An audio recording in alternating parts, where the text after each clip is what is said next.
Hello everyone, Charles Watts here, the Arsenal correspondent at Goal, joining you on Tuesday. We're edging closer to that big game against Olympiacos on Thursday night at the Emirates, but I think we're all, I was going to say secretly basking in it, but I don't think it's secret, is it? I think we're still basking in that glorious win behind me at the weekend against Tottenham. It's been a while since we beat that lot, so I think it's safe to say we can all enjoy ourselves after that victory and let it run on a little bit later into the week. But like I said, we are now turning our attentions towards that game on Thursday night. I'll talk a little bit about that at the end of this video, go over the team news. We will be speaking to Mikel Arteta tomorrow and a player as well. I think that's about 1 o'clock in the afternoon, that press conference, so stay tuned for that. You can follow all of the latest news as it happens on my Twitter feed at Charles_Watson. I'll try and pop on and do a video afterwards as well, talking about what Mikel had to say. So yeah, keep an eye out for that one. But before we get to that, I just wanted to talk about a couple of points and go over a couple of things that are doing around. And as always on this video, please do let me know what you think in the comments section below. I'll try and pop on during the day and answer and get back to as many of you as I can. I wanted to start on Martin Odegaard. Obviously, had a very good performance at the weekend against Spurs. He's settled in really well to Arsenal. I think a lot of players, when they come over from January from abroad, haven't really played in the Premier League or England before, take some time to adjust, but it hasn't really taken Odegaard too much time to adjust. He's settled in really quickly, fitted into the style that Mikel Arteta wants, the system that Mikel Arteta wants. There's been a couple of games perhaps where he's not been on it as much as others, but on the whole it's been a very impressive start. He's now scored 2 goals in his last 2 games, and as usual, getting lots of comments and questions about, could Odegaard stay? Could Arsenal keep him for the long term? So I thought I'd talk about that a little bit today. I mean, what Martin Odegaard has said, he said it a few times now, he's been asked about his future, and he said it again after the weekend, speaking to VG over in Denmark. He said, I've said many times that I've been looking for stability at a club, but I haven't found it. I think it'll be important to find stability. I'm very happy at Arsenal. I'm enjoying myself. I like it here. Now my focus is to finish the season and then we'll see. So Odegaard's saying that, making it pretty clear he's not been happy with what's been going on with him at Real Madrid. He's obviously been out on loan. He was at Sociedad. Now he's come to Arsenal. He's never really got a chance in the first team at Madrid, and he wants stability. He's at that age now where he needs to start playing. He's showing here he can do it in the Premier League. He showed at Sociedad last season he can do it in La Liga. So he needs to be playing. He's not getting that at Real Madrid, and so he needs to come over. He needs to start playing, basically, is what he's saying. And I think the key to it is kind of depends what happens with Zidane. We know Zidane doesn't really trust him, or he certainly hasn't shown any signs yet of trusting him. And whether Zidane stays is probably going to be key to what happens with Martin Odegaard, because Real Madrid, as far as I'm aware, they don't really want to lose him. They still see him as the people at the top of the club still see him as an important player for them, that they've invested a lot of time in. But if they've got a manager who's not going to use him, then that's going to cause some trouble. It's kind of similar to Dani Ceballos in a way. And so I think Arsenal are just going to have to wait and see what happens in the summer. That's what's been agreed between Arsenal and Real Madrid. There was no clause in the contract to turn it permanent in summer. There was an agreement that, look, when we get to the end of the season, we'll sit down, talk with a player, talk between the clubs, and we'll work out the best thing for the future. I think probably the ideal scenario for Arsenal would probably be getting back on loan for another season. Again, exactly what they've done with Dani Ceballos. He came in, had a good season last season. They sat down with Madrid in the summer and agreed to do it again. I think Arsenal, if they can do that next season and have him back for the full season. I think they'll do that. I think Odegaard, if they want to sign him permanently, is going to cost a lot of money. Whether Arsenal are going to have the money to do that, considering all the other business they need to do and other positions they need to strengthen, I'm not so sure this summer. I wouldn't rule it out, because you never know what Stan Kroenke's going to do, or if Arsenal are going to find money from somewhere, who they're going to sell. But it's going to take a lot of money to get Odegaard out of Real Madrid, I think, just because of his age and his quality and what he's showing while he's over here. So it's going to, I think it's something we're going to have to wait for the summer. What Mikel Arteta said here says, look, we have Martin for a few months from Real Madrid, and first of all, we just have to maximise this time with him to try and help him bring to the team the qualities he has. At the end of the season, we will sit together and decide where we can take the relationship forward. At the moment, it doesn't just depend on us. So Arteta again there, basically making it clear that it's all going to depend on what Real Madrid do, what the manager at Real Madrid wants, what the board at Real Madrid wants, and what they decide. I mean, there is an opportunity, you'd think, because Real Madrid don't have much money at the moment, which sounds ridiculous to say because it's Real Madrid, but they've really been hit hard like Barcelona have with the coronavirus pandemic. They're going to need to shake things up. Will they go for Haaland in the summer? Will they go for Mbappe in the summer? If so, they're going to need money.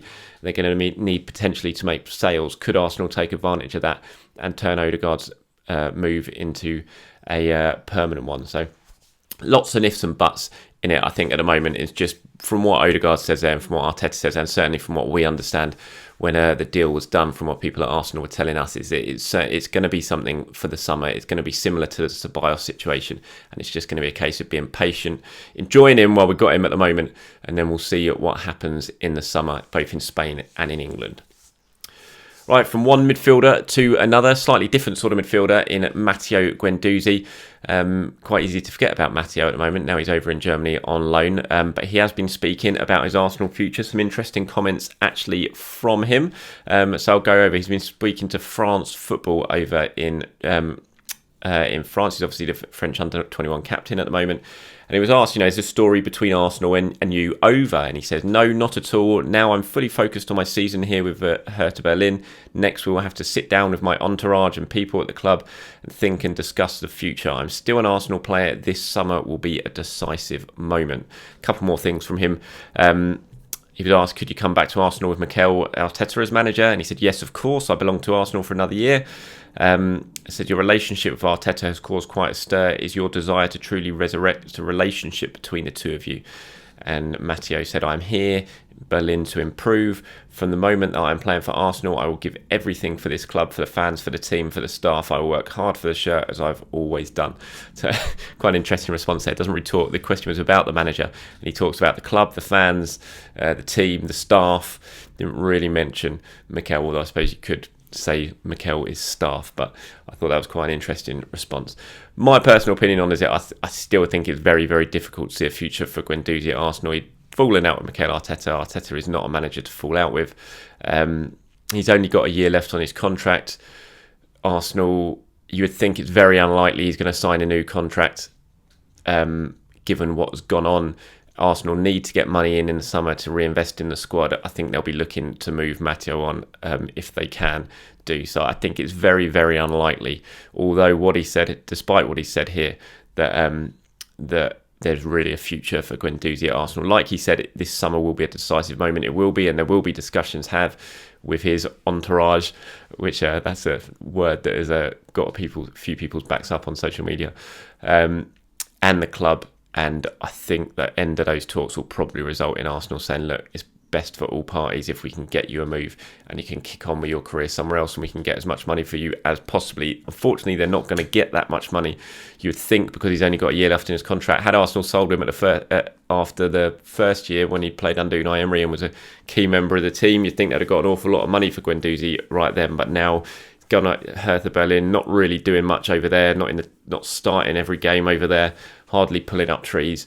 Only got a year left in his contract. Unfortunately, Arsenal are going to be looking at not as much money as once they could have done when it comes to Matteo Guendouzi, which is a shame because I do think he's a good midfielder.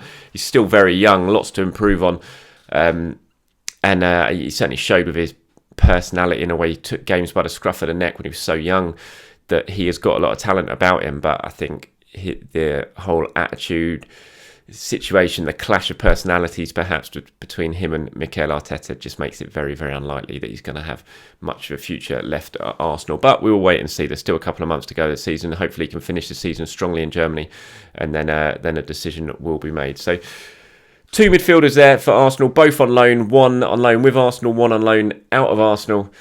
Futures very much up in the air and will be decided once the season comes to an end. Right, let's look a little bit further ahead now, shall we? Let's maybe turn our attentions to the Olympiacos game. I wanted to talk a little bit about Nicolas Pepe. Now, that penalty there scored by Alexander Lacazette has certainly generated a lot of headlines. Was it a penalty? Was it not? I'm not really going to get into that, but the fact was it was a penalty. But I just want to talk about Nicolas Pepe. Now, it would never have been a penalty had Pepe not played that fantastic pass, which has almost got a little bit forgotten, for Alexander Lacazette to win it, which led to the instant where Lacazette got fouled by Sanchez. Fantastic ball from Pepe, the way he brought it down from Lloris's clearance, and then just the first time zip on it straight into Lacazette's path. Really deserves a lot of credit for that, Nicolas Pepe. And he's got a big opportunity the next couple of weeks, I would say, because we saw what happened with Bukayo Saka. Obviously went off at half-time, was feeling his hamstring. We don't know yet exactly how bad it is. We'll probably find out more from Mikel tomorrow at his press conference when it comes to Saka. But you would think, given it's a hamstring, even if it's not too bad, it's still probably going to be a couple of weeks for him, although we do have the international break coming up, which will probably help with him. But you'd think Thursday night, then you got West Ham on the weekend. A big opportunity for Nicolas Pepe to potentially come in, start on the right-hand side, and make a real impact, as he has done recently when he's come on or when he has been given a start.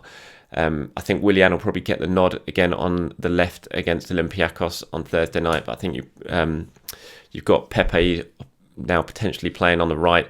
Will Smith Rowe play? Will Odegaard play? Who's going to get rested? There's lots of options for Mikel Arteta, but I'd say certainly Saka's injury will open the door a little bit for Nicolas Pepe over on the right-hand side to come in and make a big impact on the team and certainly throw his hat into ring for a more regular starting spot.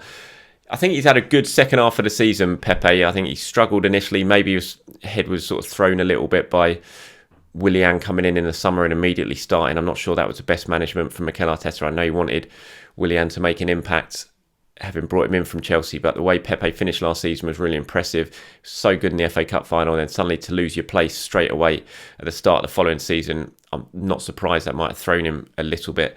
Then his performances weren't great when he did come in and he was given an opportunity, but he's certainly beginning to find his form again now. He's scoring goals again. He's making an impact just as he did in the North London derby.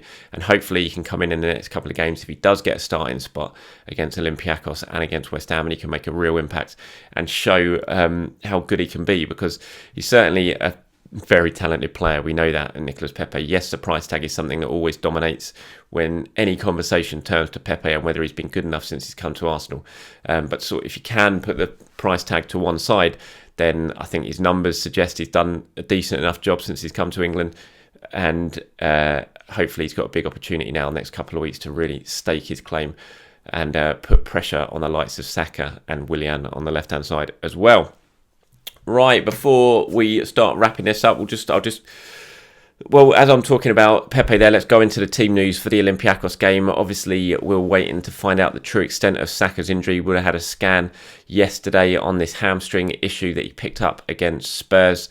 Like I said, I imagine you're going to be looking at 2 or 3 weeks out for Saka. That will be helped by the international break. So maybe he won't miss as many games as he could have done. But apart from that, Arsenal are in very, very good shape. I think in terms of the team news, it's going to be more of the case of who does Arteta rotate with the West Ham game in mind. I think Luiz has played a fair few games now on the trot. You got Gabriel has now played both games last week. Are we going to see Pablo Mari come in? Are we going to see Rob Holding come back in? I imagine we're going to see Hector Bellerin come back in. And so there's lots of things like that. Like I said as well, you got Pepe, Willian, Odegaard, Smith Rowe all vying for a position in the side. Will you bring Aubameyang back in after what happened at the weekend? Or do you stick with Lacazette? Gabriel Martinelli not even in the squad at the weekend. Is this an opportunity, given Arsenal have got a two going into it with a 2-goal lead and 3 away goals? Is this an opportunity to give Gabriel Martinelli some game time that he desperately needs at the moment? So, lots of options for Mikel Arteta, lots of decisions to make when it comes to his team selection. But in terms of the actual team news, he's in a very, very good position. With really, unless something's happened that we don't know about yet, Saka is the only real injury doubt at the moment. And given the intensity of this season, the amount of games this season, how packed together they are, that's very, very good for Arsenal. And I suppose you have to say the medical department deserves some good praise for the way they've handled the players and they've kept them all in decent shape despite the demanding fixture schedule. Right, before I go, let's quickly talk about Emile Smith Rowe. Really good news for Smith Rowe. He was man of the match in that game behind me. So unlucky not to score with that effort that hit the crossbar in the first half. But the good news continues for Smith Rowe. He's been called up to the England under-21s for the first time by Adi Boothroyd. He will be involved in next week's UEFA under-21s finals group stage. England have been paired in a group with Portugal, Croatia and Switzerland. Eddie Nketiah has been called into that as well. So good news for the Arsenal pair. Great news for Smith Rowe. Really good reward for his performances since Christmas, since he's come into the side since Christmas. And Adi Boothroyd has been talking about him. Actually, I'll read through a little bit about what he's had to say. I'll drop the piece that I put on Goal on in the comment section below, so you can have a read of it as well, because some really good comments from Boothroyd on Smith Rowe and what makes him so special. He said he's been outstanding for his club. Honesty is the word that jumps out at me. We can talk about all his technical qualities that he's got and his willingness to work for the team, but he is so honest in what he does. He is desperate to please. You can see the little techniques in his game, particularly without the ball. People wouldn't really associate him without the ball, but his willingness to work, to get into position, to check his shoulders, make sure he's doing what the coach wants him to do. I think probably the key thing for him, what I like about him so much, is his football brain. Absolutely spot on there, Boothroyd.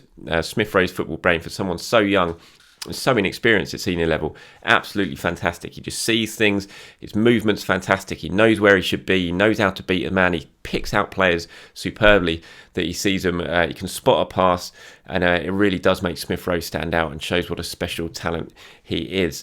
Boothroyd continues, says he's one of those players who sees things happening before they actually occur. He sees a pass, runs into space where he thinks the ball's going to be. We are only seeing the start of him. If he can stay fit, we've got a real player on our hands there.